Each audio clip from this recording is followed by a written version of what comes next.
ప్రార్థనా సమయం అనే ఆధ్యాత్మిక కార్యక్రమానికి మిమ్మల్ని అందరినీ ప్రేమతో ఆహ్వానిస్తున్నాం. ప్రియ దేవుని బిడ్డలారా, మరొకసారి ప్రార్థన గురించి ఒక మాట మళ్ళా ధ్యానం చేద్దాం. దానియేలు గ్రంథము 6వ అధ్యాయము 10వ వచనం చూద్దాం. ఇట్టి శాసనము సంతకము చేయబడినని దానియేలు తెలుసుకొనును. అతడు తన ఇంటికి వెళ్ళి యథాప్రకారము అనుదిన ముమ్మారు మోకాల్లోని తన ఇంటి పైగది కిటికీలు యెరూషలేము తట్టునకు తెరవబడి ఉండగా తన దేవునికి ప్రార్థన చేయుచు ఆయనను స్తుతించుచూ వచ్చాను. ప్రభునందు ప్రియ దేవుని బిడ్డలారా, మనం గమనించవలసిన విషయం ఏంటంటే, ఇక్కడ దానియేలు భక్తుని ప్రార్థనా జీవితాన్ని గురించి ఈ మాట చదివాను. అతడు చూడండి, యథాప్రకారంగా అనుదినం ముమ్మారు మోకాలుని, అంటే దానియేలు భక్తుని ప్రార్థన జీవితం అనుదినము ప్రార్థించే అలవాటు కలిగి ఉండటం ఒకటైతే, ముమ్మారు మోకాలుని అనుభవం కలిగిన భక్తుడు.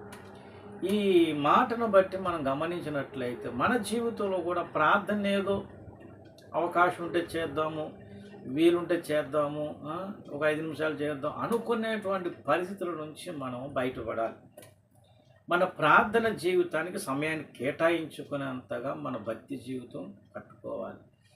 ఎందుకంటే ప్రార్థనే మనకు అన్ని విషయాల్లో సహాయం చేస్తుంది. ఎందుకు ప్రార్థన చేయాలి అని ఒక సందేశం చెప్పాను. అయితే మరి మనం ప్రార్థన చేయవలసిన విషయం గురించి మనం ఎందుకు ప్రార్థన చేయాలి నేర్చుకున్నప్పుడు మన ప్రార్థన జీవిత అనుభవం మనకు ఉండాలి కదా.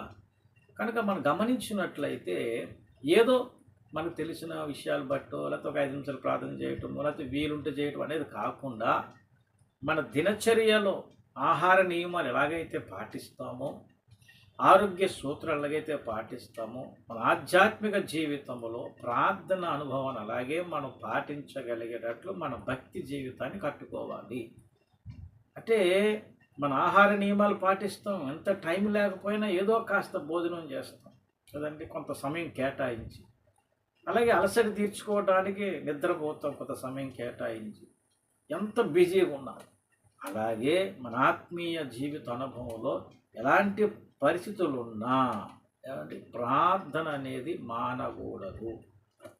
అది కూడా ఏదో ఒకసారి చేసేటట్టు కాకుండా ఎక్కువగా ప్రార్థించేటట్టు. ఇక్కడ దానియేలు భక్తుని జీవితం చూస్తే పరిస్థితులు అన్నీ వ్యతిరేకంగా ఉన్నాయి, అంటే అనుకూలంగా లేవు, ప్రతికూలంగా ఉన్నాయి. చూద్దాము, తెలిసిందే కదా ఎలాంటి పరిస్థితి అన్న చూడండి.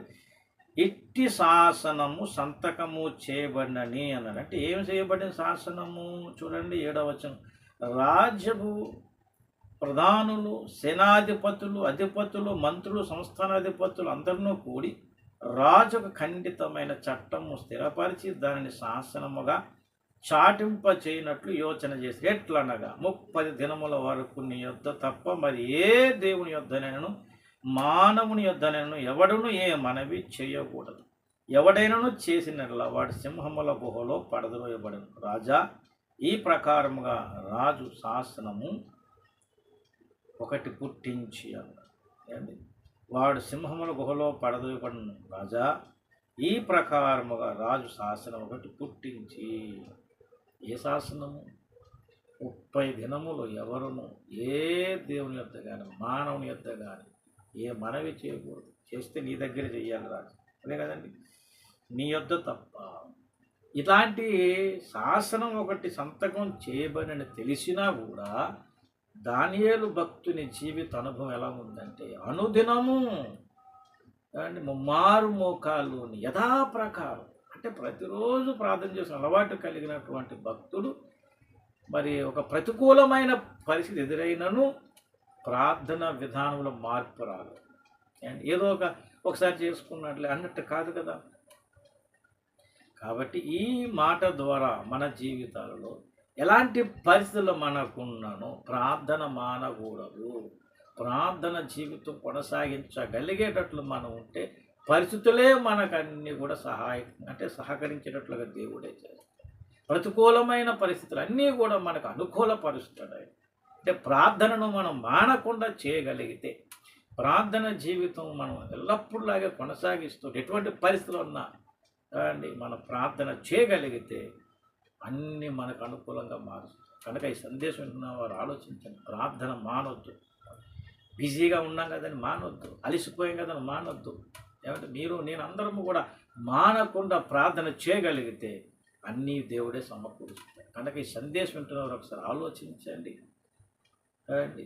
అనుదినం ముమ్మారు మోకాళ్ళను అనుభవం కలిగిన దానియేలు ప్రతికూల పరిస్థితి ఎదురైనను ప్రార్థన మానకుండా చేయుట అనేది ఇక్కడ మనకు ఒక అద్భుతమైన అనుభవాన్ని తెలియజేస్తుంది. మన జీవితంలో కూడా ముందుకి ఎట్లాంటి పరిస్థితులే మనకు ఎదురైనా, ప్రస్తుతం మనకున్న పరిస్థితులు, జీవన సంబంధమైన పోరాటాలు, ప్రతికూల పరిస్థితులు, ఇంట్లో వాతావరణము, రకరకాల పరిస్థితులు, ఆటంకములు, అంటే కొన్ని సమస్యలు, ఆర్థిక ఇబ్బందులు, ఆరోగ్య సమస్యలు, సామాజిక పరిస్థితులు, రకరకాల ఒత్తిళ్లకు లోనై మనస్సు నెమ్మది లేక ప్రార్థన మానేసే పరిస్థితులు మనకు చాలా ఉంటాయి. ముందుకు ఒకవేళ దానియేలు భక్తులు లాంటి పరిస్థితులే మనకు ఎదురైనా ప్రార్థన మానని దానియేలు ఇక్కడ మనకు కనబడినట్లు మన జీవితంలో కూడా అలాంటి అనుభవం అంటే ప్రార్థన మానవద్దు. ప్రార్థనే మనకు అన్ని విషయాలు సహాయం అంట. ఈ సందేశం ఒకసారి ఆలోచించి నూతన తీర్మానంతో ఎల్లప్పుడూ ప్రార్థించగలిగిన అనుభవం మనం కలిగి ఉందాం. అతి కృప దేవుడు మీకు నాకు అందరికీ దయచేయను గాక. ఆమేన్. ప్రార్థన.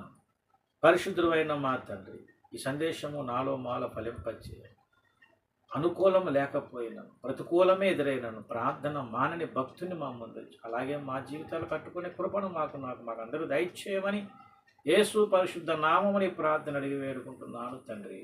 ఆమేన్. అందరికీ వందనములు. దేవుని దీవించి ఆస్వాదించుగాక. ఆమేన్.